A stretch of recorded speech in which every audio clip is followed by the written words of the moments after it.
one of the assistant coaches chasing Caitlin Clark down as she's riling up the crowd. And it seems like she's getting scolded, reprimanded, told, hey, all that hyping up, don't do that. Don't do it. Let's take a look here first.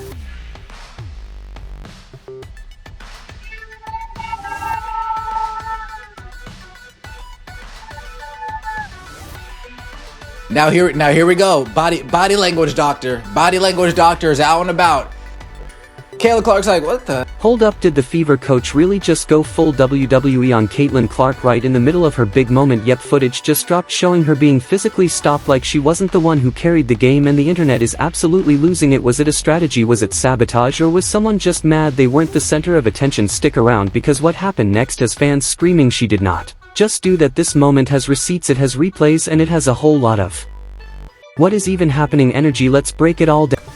Has gotten to the point where she realizes if she gives the ball to Natasha Howard, not only is she not going to get the ball back, but Natasha Howard isn't even going to look in her direction. We have officially reached 1 second Caitlin Clark is lighting up the court, hyping the crowd, doing her thing, and the next her own coach is pulling her back like she just tried to sneak through airport security with a gallon of soda. You could see it in her face, the shock, the pause, the "are you serious" expression. It wasn't pain, it wasn't anger, it was just the stunned realization that even celebrating now comes with rules in Indiana. So look, I don't think it's any secret that I'm not a fan of the Indiana Fever backroom staff. I'm not a fan of what they're trying to do to Caitlin Clark, and I fully believe they're trying to diminish, they're trying to dim the flame of Caitlin, and they're trying to make her fit in to what the WNBA used to be, rather than fit out and be her. I mean that. Like, that is my opinion, and there's no question. And let's be real, this was not some random slip-up. This is the cherry on top of a messy, confusing, and frustrating storyline that has been building since the minute she got drafted. Every move she makes is met with micromanagement, like she's not a game changer but a rookie who needs constant babysitting. You'd think with all her success she'd get a little freedom, but apparently even joy needs to be approved by a committee now. Everybody online is talking about this play during one of the games where, as you're going to see, one of the coaches for the Indiana Fever just went and pretty much almost tackled Caitlin Clark for getting the crowd riled up. Man, why is she doing it? And I want to say that's this lady right here, Karima Christmas Kelly, one of the assistant coaches. And as you see right there, she just seemed to have went and grabbed the Caitlin Clark, as Caitlin Clark was trying to get the team, the crowd amped up for a big time. This is the same player who's been selling out arenas, energizing fan bases, turning casual watchers into diehard fans, and still her own franchise is treating her like she's an overenthusiastic intern at a staff meeting. There's a fine line between leadership and sabotage, and this coaching staff is dancing all over it in heels. This clip getting shown again, and it's just, in my opinion, is completely unacceptable. It is completely unacceptable. Like, if a coach did this to any other player in the league, they'd be fired. Or they'd at least be questioned for them being fired. Then goes and hits a step back three on JC Sheldon. And she goes, the whole crowd's going nuts. And she comes, and she's getting subbed off, by the way, at this stage. She's getting subbed off for the game. She doesn't go back in the game at this stage. So it's not like it's a close game. They're up 20. She does not see the floor again. Caitlin Clark is there hyping up the crowd. She's there trying to hype up the crowd. Exactly what you want. Exactly what you want. You want to see this version of Caitlin. You want to see this player. And watch what happens here. So the coach just grabs her. Just grabs her out of nowhere. And I'm like, I don't think there's anything too malicious in that. I don't know if there's anything too malicious. We don't know what's said. But like, you can't. And the front office isn't much better. It's like they discovered a once-in-a-generation player and immediately handed her a rulebook that says tone it down, stay quiet, and don't make us uncomfortable. Caitlin Clark wasn't brought in to be just another shooter. She was brought in to change the game, but instead of building around her, they're putting roadblocks in her way. Her minutes are getting cut, her teammates are freezing her out, and now this her coach literally grabbing her during a celebration.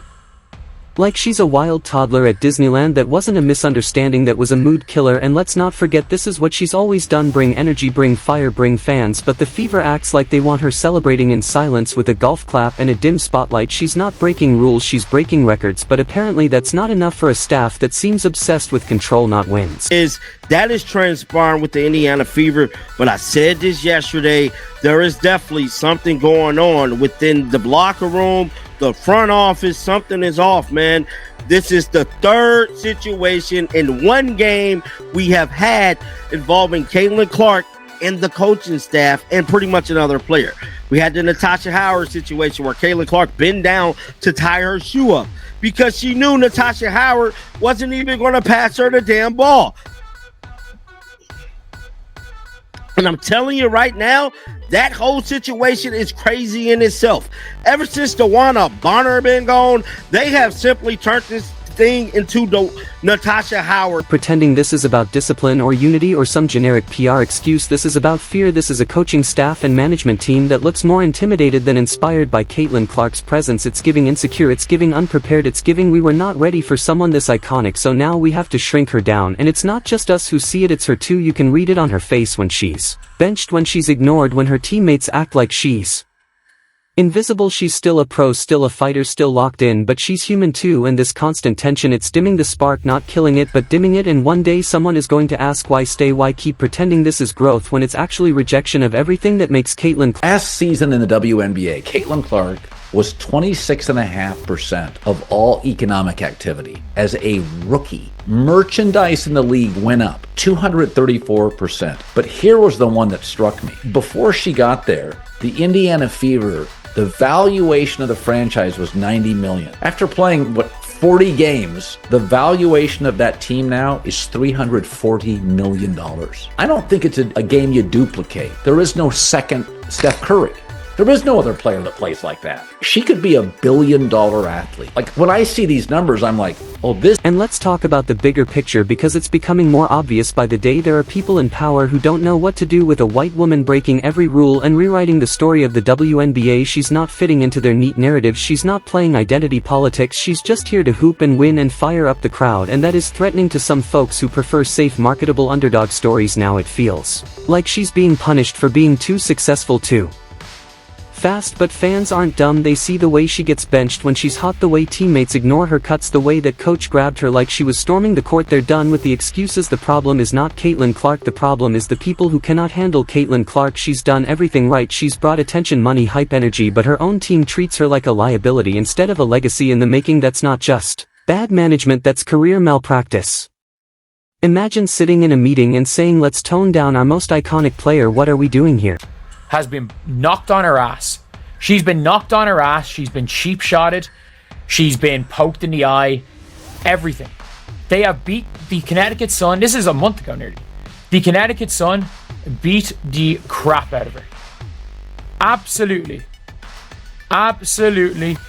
beat the crap out of each other.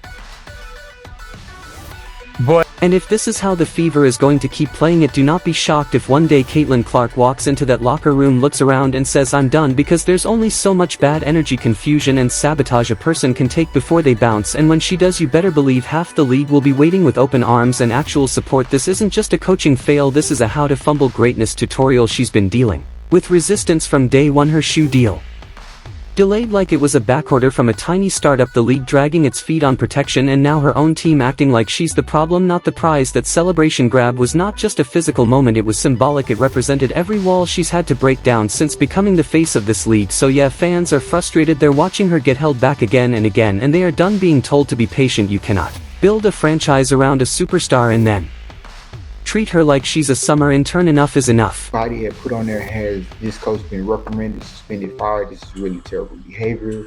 What is happening behind the scenes? If the WNBA wants to do an investigation, they might want to look into the Fever staff treatment of Caitlin Clark. And you see right here, women are equal, correct? We all know the story. This would be if there was a male coach, why the double standard? Fire her. Coach's posture is interesting. I remember seeing it live and thought it